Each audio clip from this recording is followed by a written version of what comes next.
તો શક્તિથી ગુજરાત સાવધાન। જી હા, આ એટલા માટે કહેવું પડી રહ્યું છે, ભલે ચોમાસું વિદાય લઈ લીધું છે અને ચોમાસું વિદાય લેતાની સાથે જ આ પહેલું વાવાઝોડું ગુજરાત તરફ અને ગુજરાત પર શક્તિ વાવાઝોડાનો પ્રભાવ ચોક્કસ કહી શકાય। તેનો ખતરો આવી શકે। 110 કિલોમીટર પ્રતિ કલાકની ઝડપે પવન ફૂંકાવાની શક્યતા પણ છે અને સાથે અરબ સાગરમાં આ સાયક્લોનિક શક્તિ સક્રિય થઈ છે। નામ શક્તિ આપવામાં આવ્યું છે અને તેનાથી હવે ગુજરાતના ખાસ તો જે લો લાઇન એરિયા આપણે કહી શકીએ, જે તટીય જિલ્લા છે, ત્યાં અસર કરી શકે। આગામી 24 કલાક ચક્રવાત કે જે ભીષણ બની જશે અને 2 દિવસ દરિયામાં જ વાવાઝોડું રહેશે। આ સૌથી મોટી બાબત જે છે તે તમામ લોકોને ખાસ ધ્યાન એ કે આવનારા 2 થી 3 દિવસ ખૂબ જ સાચવવાના રહેશે। 2 દિવસ બાદ વાવાઝોડું વળાંક પણ લઈ શકે છે। ભલે અત્યારે કાંઠો છોડી દીધો હોય અને તે અરબ સાગર તરફ હોય અને તે બાજુનું ડાયરેક્શન હોય, પણ તે દરિયાકાંઠા તરફ પાછું વળી શકે છે અને સૌરાષ્ટ્રના દરિયાકાંઠે તે એ તરફ આવી પણ શકે છે, એવી પણ એક મોડલ એ સંકેત આપે છે। તો સૌરાષ્ટ્રમાં તેની અસર થઈ શકે અને અતિ ભારે વરસાદ થઈ શકે છે। સૌરાષ્ટ્રના ખાસ તો જે દક્ષિણનો જે પટ્ટો છે, એટલે કે દક્ષિણ સૌરાષ્ટ્ર, તેમાં ભાવનગર હોય, પોરબંદર હોય, અમરેલી હોય કે દેવભૂમિ દ્વારકા કેમ ન હોય, આ એ જિલ્લા છે કે જ્યાં આ સાયક્લોનની આ ચક્રવાતની અસર આવનારા સમયમાં થઈ શકે છે। જો કે ચિંતા ચોક્કસ કહી શકાય, પણ આ જો અને તોની વચ્ચે છે। અત્યારે હાલમાં જે તટીય જિલ્લા છે એ તટીય જિલ્લાથી બિલકુલ આગળ નીકળી ગયું છે, લગભગ 150 થી 200 કિલોમીટર આગળ નીકળી ગયું છે, પણ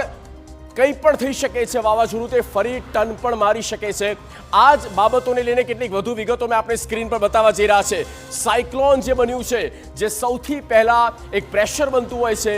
અને પ્રેશર બન્યા પછી તે ડિપ્રેશનમાં ફેરવાય છે। તેની તાકાતમાં જેમ જેમ આગળ વધે છે ઓર વધારો થાય છે। એ ડિપ્રેશન ડીપ ડિપ્રેશનમાં પરિવર્તિત થાય છે અને ત્યારબાદ તે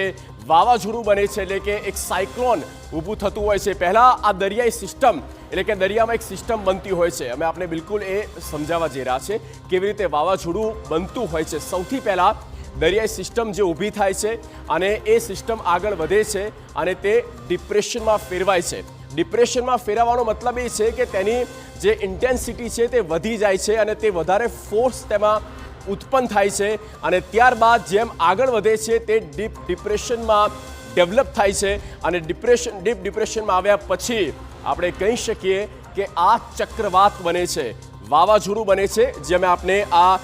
ગ્રાફિક્સમાં બતાવી રહ્યા છે કઈ રીતનું આ વાવાઝોડું આપણે દેખાઈ રહ્યું છે અને તેની જે રફતાર હોય છે અને એ પણ અમે આપણે બતાવીશું કે કેટલું ગંભીર તે બની જતું હોય છે, કેટલું ગંભીર એ ચક્રવાત હોય છે, કારણ કે દૂર દૂર સુધી હોય છે, છતાં પણ 100-150 કિલોમીટર સુધીની તેની અસર જે છે, તેનો પ્રભાવ છે તે છોડે છે અને તેના કારણે ભારે પવન ફૂંકાય છે અને ભારે વરસાદ પણ થતો હોય છે।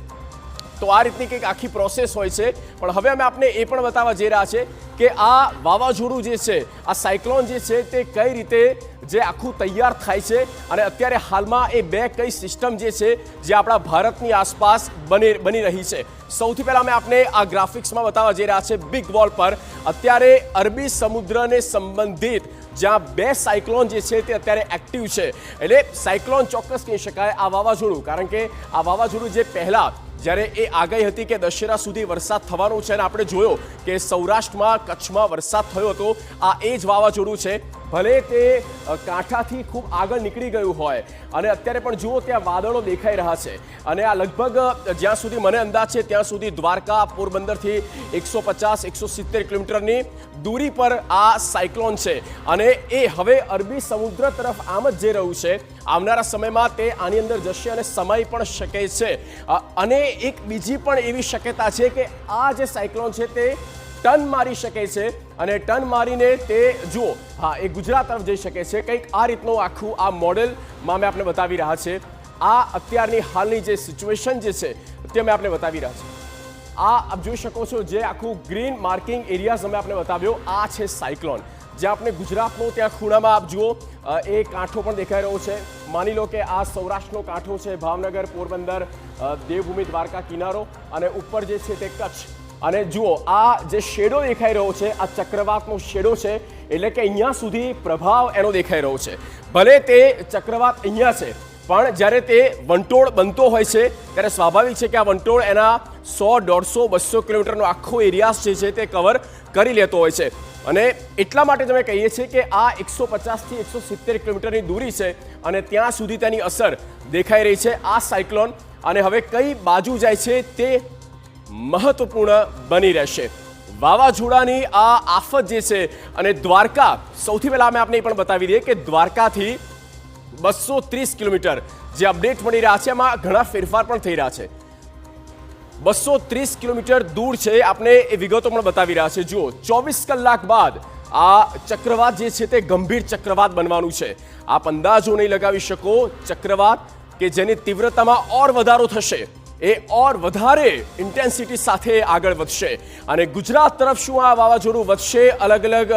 બાબતોને લઈને કયાસ લગાવવામાં આવી રહ્યો છે હવામાન વિભાગનું સ્પષ્ટ એવું માનવું છે કે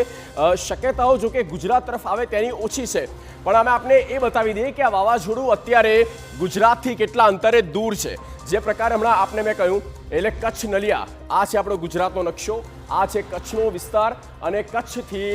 આ વાવાઝોડું છે અત્યારે 300 કિલોમીટર દૂર બીજા ક્રમાંકે આ સૌરાષ્ટ્રનો આપણો દરિયાકાંઠો છે અને તે દ્વારકા કારણ કે કિનારો જે છે આ દેવભૂમિ દ્વારકા છે અને આ દેવભૂમિ દ્વારકાથી 230 કિલોમીટરની દૂરી પર છે આ ચક્રવાત અને ત્રીજા નંબર પર પોરબંદર ભાવનગરની બિલકુલ અડીને પોરબંદર અને પોરબંદર અહીંયા જ્યાંથી આ જે ડિસ્ટન્સ છે તે છે 270 કિલોમીટરનો આમ આ ચક્રવાત જે છે તે અત્યારે માની લો 250-300 કિલોમીટરની ડિસ્ટન્સમાં છે પણ હવે આપને અલગ અલગ મોડેલ્સ પણ કહી રહ્યા છે તેઓનું શું માનવું છે વિન્ડીનું શું માનવું છે એ પણ અમે આપને બતાવી દઈએ જુઓ અત્યારની આ આપને અપડેટ આપી દઈએ 4 ઓક્ટોબર આવતીકાલની આપણે વાત કરી લઈએ આ અહીંયા ચક્રવાત જે છે તે આપ જોઈ શકો છો બિલકુલ ક્લોઝ કરીને આપણે બતાવીશું દર્શકોને બ્લુ કલરનો આ જે એરિયાસ છે આ છે તેનું એપી સેન્ટર જે રીતે ભૂકંપ આવતો હોય છે એમાં એક એપી સેન્ટર હોય એના વાઇબ્રેશન્સ નીકળતા હોય છે એ જ રીતે 6 ઓક્ટોબરની પણ વાત કરીએ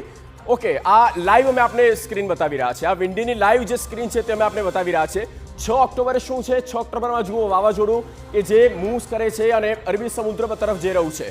અને ત્યારબાદ જુઓ 6 ઓક્ટોબરે અહીંયા છે એટલે કે માની લો કે આ 200-250-300 કિલોમીટરનું એ ડિસ્ટન્સ હોઈ શકે છે 8 ઓક્ટોબરે તે નજીક આવી રહ્યું છે 5મી તારીખે પાછળ ગયું અને 8મી ઓક્ટોબરે નજીક આવ્યું જુઓ 8 ઓક્ટોબર સમય જેમ જેમ જઈ રહ્યો છે અને એ સમય પ્રમાણે આ ચક્રવાત જે છે તે મૂવમેન્ટ આપી રહ્યું છે ગુજરાતના આગળ આવે છે પાછળ જાય છે આગળ આવે છે પાછળ જાય છે એ પ્રકારની મૂવમેન્ટ 8 ઓક્ટોબરની અને આ અત્યારે જે છે તે દેખાઈ રહ્યું છે એટલા માટે જ હવામાન વિભાગનું એ જ કહેવું છે કે 3 દિવસ 7 તારીખ સુધીનું અનુમાન કીધું છે 7 તારીખ સુધી વરસાદ થઈ શકે છે અને બધું જ ઇફ અને બટ કારણ કે કઈ બાજુ જશે તે કોઈ કહી શકે તેમ નથી કે ચોક્કસ તે અરબી સમુદ્રમાં જતું રહેશે કે પછી 100% તે ગુજરાત તરફ આવશે તે આવનારો સમય બતાવશે પણ હા આગાહી ચોક્કસ છે કે વરસાદ થશે